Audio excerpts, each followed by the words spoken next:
کون ہے یہ لیو؟ کیا تم جانتے ہو اسے؟ اندریاس کے سوالوں کا رخ اب کی بار اس کی طرف ہو گیا تھا۔ لینارڈو اپنے تاثرات قابو کرتے ہوئے گویا ہوا۔ اس سب کا کیا مطلب ہے رافیل؟ وہیں جو تم ہمیں سمجھانے کی صحیح کر رہے تھے۔ اپنا آدمی ہمارے درمیان جاسوس بنا کر بھیجنے کے بعد قانون تم نے بھی توڑا ہے۔ رافیل اب پرسکون ہو چکے تھے۔ ذہن کے پردے پر آج دوپہر عکس سے ہوئی گفتگو پھر سے تازہ ہو گئی۔ وہ آپ کو پھنسا کر وہاں بلوا رہے ہیں تاکہ قانون توڑنے کو جواز بنا کر آپ کی طاقت چھین سکیں۔ رافیل کی زبانی لیو کی طرف سے دی جانے والی دعوت سے متعلق سن کر اس نے رائے دی، اور یہ ٹھیک بھی ہے۔ تم نے اپنا جاسوس وہاں بھیج کر ہمارے مابین برسوں پہلے طے پائے معاہدے کو نقصان پہنچایا ہے، تو اب وہ اس کا حساب نہیں لیں گے کیا ہم سے؟ انہیں ایک بار پھر سے اس کی لاپرواہی سے کھیلے گئے کھیل پر غصہ آیا۔ ان کے برعکس وہ اب بھی پرسکون تھا۔ یہ کھیل میں نے ترتیب دیا ہے، تو اس آفت کو بھی مجھے میرے طریقے سے ہینڈل کرنے دیں۔ رافیل نے شاکی نظروں سے اسے دیکھا۔ کیا کرو گے تم؟ کیا اس جرم سے انکار کرو گے؟ اور کیا وہ مان جائیں گے ہمارے کہنے سے کہ جاسوس ہمارا نہیں تھا؟ انہوں نے طنز کیا۔ وہ آپ کو دعوت اس لیے دے رہے ہیں نا تاکہ آپ پر جرم ثابت کر سکیں، اور اگر ہم انہیں حملے کے بجائے خود ان کو دفاعی پوزیشن میں آنے پر مجبور کر دیں تو؟ اس بات پر رافیل نے چونک کر اسے دیکھا۔ اس کا چہرہ شانت اور مطمئن تھا۔ تم کیا کرنا چاہتے ہو برخوردار؟ وہ متجسس ہوئے۔ Damage control. کیا آپ کو لگتا ہے کہ میں نے اپنا آدمی بنا سوچے سمجھے ان کے درمیان بھیجا؟ نہیں مسٹر ڈیکوسٹا، اس دن کی تیاری بہت پہلے سے کر رکھی تھی میں نے۔ یہ کہہ کر وہ کمرے کا دروازہ کھولنے آگے بڑھا۔ دروازے کے کھلتے ہی رافیل نے اپنے گارڈز کو پہنائے جانے والے یونیفارم میں ملبوس شخص کو فرش پر مردہ حالت میں پایا۔ عکس کے دو مخصوص باڈی گارڈز اسے وہاں ڈال کر فاصلے پر جا کھڑے ہوئے تھے۔ کون ہے یہ؟ قریب پہنچ کر بغور اس مرے ہوئے شخص کا چہرہ دیکھنے کے بعد انہوں نے پوچھا۔ یہ ان کے حملے سے پہلے کا جوابی حملہ ہے ہماری طرف سے۔ یہ ان کا آدمی ہے۔ اسے اینگلو کے ذریعے میں نے جان بوجھ کر ہمارے درمیان داخل کروایا تھا۔ اب چونکہ اینگلو نہیں رہا اس لیے اس کا بھی وقت پورا ہو گیا۔ وہ بظاہر سنجیدہ تھا، مگر اس کی آنکھوں میں فاتحانہ چمک دیکھ کر رافیل ڈیکوسٹا کے لب بھی مسکرا اٹھے، لیکن پھر کسی خیال کے تحت ان کی مسکراہٹ سمٹی۔ اور ہم یہ ثابت کیسے کریں گے کہ یہ اس کا آدمی ہے؟ جانتے ہو نا اندریاس وہاں ہوگا، وہ بنا ثبوت کے یقین نہیں کرے گا۔ انہوں نے ایک نیا مسئلہ بیان کیا۔ انہیں ہم صرف ایک کال سے ثابت کر دیں گے کہ یہ آدمی کون ہے۔ اس کے موبائل میں وکی کا نمبر سیو ہے۔ کال ہسٹری یہ بات واضح کر دے گی کہ یہ شخص اس سے کافی وقت سے رابطے میں تھا۔ عکس نے اس آخری پریشانی کا بھی حل بتا دیا۔ تب رافیل نے پوری طرح سے مطمئن ہونے کے بعد اس کا شانہ تھپک کر شاباشی دی۔ اور تم سے یہ کس نے کہہ دیا کہ یہ ہمارا آدمی ہے؟ لیو نے طنزیہ مسکراہٹ اچھالی۔ اینگلو، مرتے مرتے بھی تم اپنے مالک کے لیے ایک اچھے کردار نبھا گئے۔ وکی غصے سے مٹھیاں بیچتا دل ہی دل میں اینگلو کو گالیوں سے نواز رہا تھا۔ اگر لیو یہ جان جاتا کہ اس آدمی کو وکی نے اس کے علم میں لائے بغیر رافیل کے پیچھے لگوایا تو وہ جانے کیا کرتا۔ اس کا موبائل ہمیں دو ریچی۔ انہوں نے اپنے آدمی کے آگے ہتھیلی دراز کی۔ ریچی نے اس مردہ شخص کے سینے پر رکھا موبائل نکال کر انہیں تھمایا۔ رافیل نے آخری ڈائلڈ نمبر پر کال ملائی، جس کے نتیجے میں اگلے ہی پل وکی کا فون بجا۔ لیو نے مڑ کر بے یقینی سے پیچھے کھڑے وکی کو دیکھا۔ اس کی آنکھوں میں اپنے لیے غیظ و غضب وکی بخوبی دیکھ سکتا تھا۔ شرمندگی سے اس نے گردن جھکا لی۔ ہو گیا ثابت، تمہارا ہی آدمی تھا یہ، جسے تمہارے داماد نے ہمارے پیچھے لگوایا۔ رافیل نے موبائل لاش پر پھینک دیا۔ تم دونوں نے قانون توڑا ہے، لہٰذا دونوں میں سے کوئی ایک بھی دوسرے کو سزا دینے کا اہل نہیں ہو سکتا۔ میرا خاندان 3 پشتوں سے جس معاہدے کا امین رہا ہے اسے تم لوگوں نے ضرر پہنچایا۔ یاد رکھنا، یہ پہلی اور آخری بار تھا۔ اگر پھر سے ایسی خطا ہوئی تو میرے پاس گاڈ فادر اور رابرٹ ولیریس کی دستخط شدہ وہ کاغذ کے پلندے موجود ہیں جن کو استعمال میں لا کر میں تم دونوں سے قوتیں چھین لینے کا اختیار رکھتا ہوں۔ اندریاس انہیں تنبیہ کرنے کے بعد اٹھ کھڑا ہوا۔ وہ دونوں غصے و نفرت بھری نگاہوں سے ایک دوسرے کو دیکھتے رہے۔ اپنے سے پہلے گزر چکی ان ہستیوں کا احترام اگر تم لوگ نہیں کر سکتے، ان کے آخری احکامات پر عمل پیرا نہیں ہو سکتے، تو تمہیں ان کی طاقتوں کے لیے دعوے دار ہونے کا بھی کوئی حق نہیں۔ یہ آخری چپتے ہوئے الفاظ کہہ کر وہ جانے لگا تھا جب لیو فوراً کھڑا ہوا۔ امید کرتا ہوں یہ سب ہمارے مشترکہ سیاسی مفادات کے آڑے نہیں آئے گا۔ وہ ابھی قائم ہوئے دوستی کے اس تعلق کی یاد دہانی کروانے کو بولا۔ اندریاس نے ٹھہر کر اسے دیکھا اور پھر تلخ روی سے مسکرایا۔ جو شخص اپنے باپ دادا کے قائم کردہ معاہدے کا پاس نہ رکھ سکا، وہ میرے سیاسی مفاد کو کیا تحفظ فراہم کرے گا؟ 2 جملوں میں ہی وہ اپنا جواب دے گیا تھا، جسے سمجھنا لیو کے لیے کچھ اتنا مشکل نہ تھا۔ وہ اسے پیٹھ دکھا کر جا چکا تھا۔ یہ سب تمہاری وجہ سے ہوا ہے، تمہیں میں اس کی سزا ضرور دوں گا رافیل۔ لیونارڈو سخت غضبناک ہوا تھا۔ ہمیں دھمکانے سے قبل اگر اپنے قریبی لوگوں کا احتساب کر لیتے تو شاید حالات مختلف ہوتے۔ رافیل ڈیکوسٹا یہ کہہ کر اپنے خاص آدمی کے ہمراہ وہاں سے نکل گیا۔ ایک ایک کر کے جب سب جا چکے تو پیچھے بس لیو اور وکی رہ گئے۔ ستیہ ناس ہو گیا، سب دھرا کا دھرا رہ گیا۔ یہ پارٹی، یہ شان و شوکت، سب کچھ داغدار ہو گیا۔ وہ سر تھامے صوفے پر گرنے کے سے انداز میں بیٹھ گیا۔ سر جلدی چلیں، ایزابیلا میم کو کچھ ہو گیا ہے۔ جولیا ہامتی کامتی وہاں آئی۔ لیونارڈو کرنٹ کھا کر اپنی جگہ سے اٹھ کھڑا ہوا۔ کیا ہوا ہے اسے؟ یہ کہہ کر وہ باہر کی جانب لپکا۔ اس کے پیچھے گھبرائی ہوئی جولیا بھی چل دی۔ باہر آ کر جو منظر اس نے دیکھا وہ تشویش زدہ ہو گیا۔ گہرے نیلے رنگ کے آف شولڈر گراؤنڈ میں ملبوس ایزابیلا ہرگز بھی اپنے حواسوں میں نہیں تھی۔ وہ چیختی چلاتی جانے کس سے ڈر کر ادھر سے ادھر بھاگتی پھر رہی تھی۔ سارے مہمان حیرانگی و خوف سے اسے دیکھ رہے تھے۔ کوئی بھی اس کے قریب جانے کی ہمت نہیں کر پا رہا تھا۔ بیلا، میری شہزادی، کیا ہوا ہے تمہیں؟ اس نے آگے بڑھ کر اسے تھامنے کی کوشش کی تو وہ بدک کر فاصلے پر ہو گئی۔ پاس مت آنا میرے، کوئی پاس نہ آئے۔ الجھے بکھرے بالوں اور بری طرح خراب ہوئے میک اپ سمیت وہ قابل رحم حالت میں تھی۔ لیو کا دل خوف سے بند ہونے لگا جب اس نے اس کے ہاتھ میں کچن چاقو دیکھا۔ ایزابیلا، ایسا مت کرو میری بچی، وہ دور پھینک دو۔ وہ وہیں ٹھہر کر اسے ہیلے بہانے سے منانے کی کوشش کرنے لگا۔ نہیں، میں نہیں پھینک سکتی، یہ مجھے مرنا ہے، میں جینا نہیں چاہتی۔ وہ رو دی۔ بیلا نہیں، ایسا مت کرو۔ لیو کی آنکھوں میں خوف تھا، اسے کھو دینے کا خوف۔ جو ہو گیا وہ سب جیسے کافی نہیں تھا، اب یہ نیا ڈرامہ۔ وکی زیر لب بڑبڑانے لگا، اسے یہ سب ناگوار لگ رہا تھا۔ اسے روکو ورنہ میں تم سب کو شوٹ کر دوں گا۔ وہ جانتا تھا لیو کے نزدیک اس کی بھتیجی کی کیا حیثیت ہے، اس لیے ایزابیلا پر اپنی فکر جتانے کو وہ بظاہر اپنے آدمیوں پر بگڑنے لگا، مگر وہ جیسے ہی اس کے قریب جانے کی کوشش کرتے تھے وہ اور زیادہ چیخ و پکار کرنے لگتی تھی۔ آپ اسے باتوں میں الجھانے کی کوشش کریں، میں پیچھے سے جا کر وہ ہتھیار چھین لیتا ہوں۔ وکی نے اس کے کان میں سرگوشی کی، جس پر لیو نے تائید میں سر ہلایا۔ وہ دبے قدموں پیچھے ہٹتا گیا۔ مجھے بتاؤ بیلا، کیا مسئلہ ہے؟ تم اپنے انکل کو بتاؤ۔ ہاں؟ وہ اسے پچکارنے لگا۔ نہیں، میرا مسئلہ آپ نہیں سمجھتے، وہ مجھے نظر آتی ہے، ہر جگہ نظر آتی ہے، میں تھک گئی ہوں اس سے، پریشان ہو چکی ہوں۔ وہ بآواز بلند رونے لگی تھی۔ کون تمہیں نظر آتی ہے؟ وہ پیار سے پوچھنے لگا۔ وہ بچی، صوفیہ۔ ہاں، وہ صوفیہ ہی تھی۔ دوسرے ہاتھ سے سر کھجاتے وہ کنفیوژن کا شکار نظر آ رہی تھی۔ لگتا ہے یہ پاگل ہو چکی ہے۔ سب اسے عجیب نگاہوں سے دیکھتے مختلف رائے دے رہے تھے۔ لیو کے کانوں نے ان جملوں کو سنا اور آنکھوں نے ان چہروں کو بخوبی دیکھا تھا جو ایزابیلا کے لیے ایسے کلمات کہہ رہے تھے۔ دبے قدموں وکی اس کے پیچھے آ کھڑا ہوا اور ہاتھ بڑھا کر ایک ہی جھٹکے میں اس سے چاقو چھین کر دور اچھال دیا۔ نہیں، چھوڑو مجھے، تم نے ایسا کیوں کیا؟ میں مرنا چاہتی ہوں، چھوڑو، میں مرنا چاہتی ہوں۔ وکی کے بازوؤں میں وہ بری طرح مچل رہی تھی۔ لیونارڈو نے تیزی سے آگے بڑھ کر اسے خود میں بھینچ لیا۔ کچھ نہیں ہوا، بس تم ٹھیک ہو، تم بالکل ٹھیک ہو بیلا۔ اس کے بال سہلاتے ہوئے وہ وکی کو ممنونیت سے دیکھنے لگا۔ اس افراتفری میں اس کے اپنے ہاتھ پر بھی ہلکا سا کٹ لگ گیا تھا۔ CCTV فوٹیج چیک کرو، یہاں موجود بیلا پر ہنسنے والا ہر چہرہ مجھے مردہ چاہیے۔ لب ہلا کر بنا آواز اونچی کیے اس نے پاس کھڑے وکی کو حکم دیا تھا۔ وہ حکم بجا لاتے ہوئے 3 گارڈز کے ہمراہ وہاں سے چلا گیا۔ لیونارڈو ایزابیلا کو اپنے حصار میں لیے ایک قدرے شانت پڑے خاموش کونے کی جانب بڑھ گیا۔ ہسپتال اس جزیرے سے کافی دور تھا، بلکہ کئی کلومیٹر تک وہاں کوئی آبادی بھی نہ تھی۔ گاڑی کی پچھلی سیٹ پر بیٹھی حجاب راستے سے گزرتے ہر چھوٹی سے چھوٹی سائنز اور جگہوں کا حساب ذہن میں رکھتی جا رہی تھی۔ ممکن تھا وہ ایک ہی بار میں کامیاب نہ ہو پاتی، اس لیے بار بار کوشش کرنے کے لیے آس پاس کی جگہوں اور ان راستوں سے مانوس ہونا لازمی تھا۔ عکس بے ہوشی کے عالم میں تھا۔ اس کا سر نظام کے کندھے پر دھرا تھا۔ دونوں باڈی گارڈز میں سے ایک گاڑی چلا رہا تھا جبکہ دوسرا اس کے برابر فرنٹ سیٹ پر تھا۔ کسی کو پتہ تو نہیں چلا نا کہ ہم کہاں کے لیے نکلے ہیں؟ فون ٹرائی کرتے ہوئے اس نے یہ سوال باڈی گارڈ سے کیا۔ نہیں کنگ پن، ہم نے ہر ممکن طور پر روانگی کو خفیہ رکھا، کسی کو کچھ نہیں پتا سر کی طبیعت کا۔ وہ مشینی انداز میں وضاحت دے رہا تھا۔ ان کی اطالوی زبان میں ہونے والی یہ گفتگو حجاب کے خاک پلے پڑی۔ گاڑی تیز چلاؤ پیٹر۔ نظام کے لہجے سے پریشانی عیاں تھی۔ وہ بار بار کسی کا نمبر ملا کر مایوس ہو جاتا تھا، پھر بہت مرتبہ ٹرائی کرنے کے بعد آخر کار دوسری طرف سے جواب موصول ہوا۔ ہیلو ڈاکٹر رالف، کہاں ہیں آپ؟ کب سے آپ کو کال ملا رہا تھا۔ نہیں، وہ ٹھیک نہیں ہے، ہسپتال تک آتے آتے کافی وقت لگ جائے گا۔ آپ ابھی اسی وقت روانہ ہوں، جلد سے جلد ہمیں راستے میں ملنے کی کوشش کریں، اسے فوری ٹریٹمنٹ کی ضرورت ہے۔ وہ اور بہت کچھ کہہ رہا تھا جو حجاب کی سمجھ میں نہ آیا، سوائے اس ایک نام کے جو اس کی سماعتوں نے سنا اور سمجھا تھا۔ تبھی اچانک کوئی بوجھ اس کے شانے پر آ پڑا، اسے گویا کوئی کرنٹ چھو گیا تھا۔ گھبرا کر دیکھا تو اس کا چہرہ اپنے کاندھے پر ٹکا پایا۔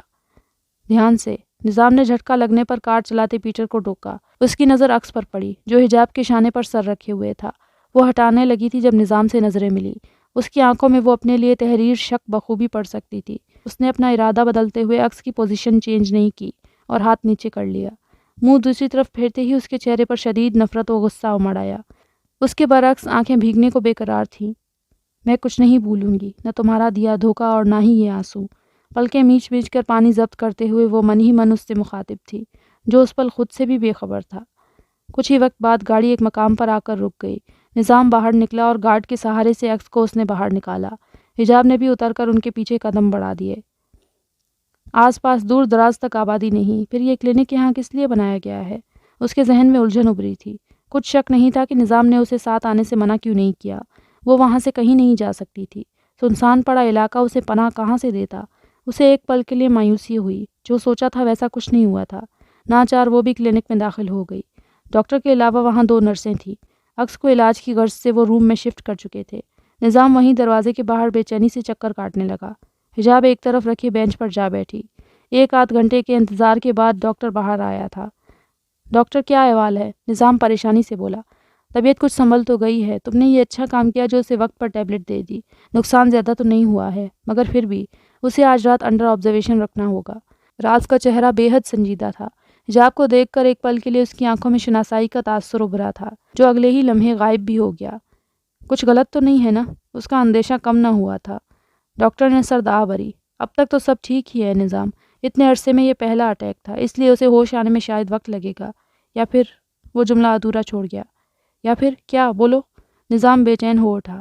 یا پھر اگر وہ ہوش میں نہیں آیا تو کوما میں جانے کا خطرہ ہے۔ رالف نے اب کی بار صاف لفظوں میں بتایا۔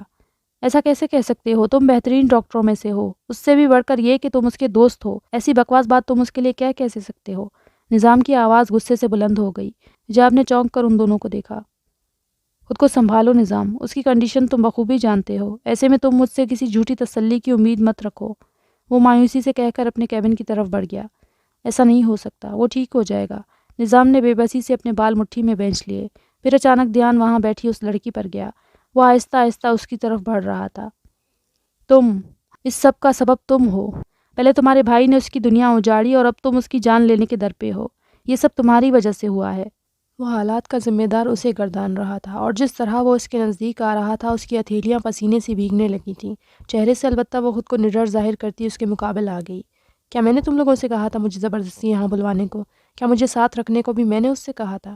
دھوکہ میرے ساتھ ہوا، ظلم تم لوگوں نے میرے ساتھ کیا، اور اب قصوروار تم مجھے ٹھہرا رہے ہو۔ اس کے لہجے سے نفرت ہی نفرت جھلک رہی تھی، جبکہ آنکھیں بھیگنے لگی تھیں۔ مسئلہ کیا ہے؟ حارث کمال سعید کا عکس ہونا یا محبوب کا ظالم ہونا؟ نظام نے سنجیدگی کے عالم میں کہا، مگر پھر بھی جانے کیوں یہ سن کر حجاب کو ہنسی آ گئی، اور وہ اس قدر ہنسی کہ آنکھوں میں ٹھہرا ہوا پانی رخساروں پر پھسل آیا۔ کیا کہا تم نے؟ محبوب؟ کس کا محبوب؟ وہ آنکھیں رگڑتے ہوئے ہنسی کے درمیان بولی۔ نظام نے پینٹ کی جیبوں میں ہاتھ ڈالے اور اسے یوں دیکھا جیسے چاروں شانے چت کر دینے کی ٹھان لی ہو۔ تمہارا محبوب، جو اندر زندگی و موت کی کشمکش میں ہے۔ حجاب کی ہنسی طنز بھری مسکان میں بدل گئی۔ وہ شخص کسی کی نفرت تو ہو سکتا ہے، مگر کسی کا محبوب نہیں۔ ہاں تو تم مجھ سے نفرت کرتی ہو۔ چلو پھر ایک کام کرو، یہ لو خنجر اور جا کر اسے قتل کر دو۔ نظام نے جیب سے چھوٹا سا ہتھیار نکال کر اس کی جانب بڑھایا۔ حجاب تحیر سے کبھی اس ہتھیار کو دیکھ رہی تھی تو کبھی نظام کو۔ سوچ کیا رہی ہو؟ اچھا موقع ہے، بستر مرگ پر پڑے شخص کی موت کسی کو حیران تھوڑی نہ کرے گی۔ وہ رازداری سے کہتا اس کی جانب بڑھا۔ حجاب بدک کر فاصلے پر ہو گئی۔ نفرت الگ چیز ہے، لیکن میں ایک قاتل نہیں ہوں۔ اس کا مطلب تم اسے قتل نہیں کر سکتی۔ نظام کی پرکھتی نگاہیں اس کے ہر رد عمل کو نوٹ کر رہی تھیں۔ ہرگز نہیں، یہ قتل کرنا، دھوکہ دینا تم لوگوں کا شیوا ہو سکتا ہے، میرا نہیں۔ اتنا کہہ کر وہ تیز قدموں سے چلتی وہاں سے باہر نکل گئی۔ نظام پرسوچ نگاہوں سے اس کی پشت تکتا رہ گیا۔ سطح سمندر کی لہریں کنارے پر پڑے پتھروں سے ٹکراتی واپس پلٹ رہی تھیں۔ اس عمل سے خاموش پڑے ماحول میں اچانک ارتعاش سا پیدا ہو جاتا۔ فضا کی خاموشی میں خلل ڈالنے والے سمندر کی لہروں کا شور البتہ کانوں کو بھلا محسوس ہو رہا تھا۔ آسمان پہ چمکتا آدھا چاند ماحول کو بے حد پراسرار اور خوابیدہ بنا رہا تھا۔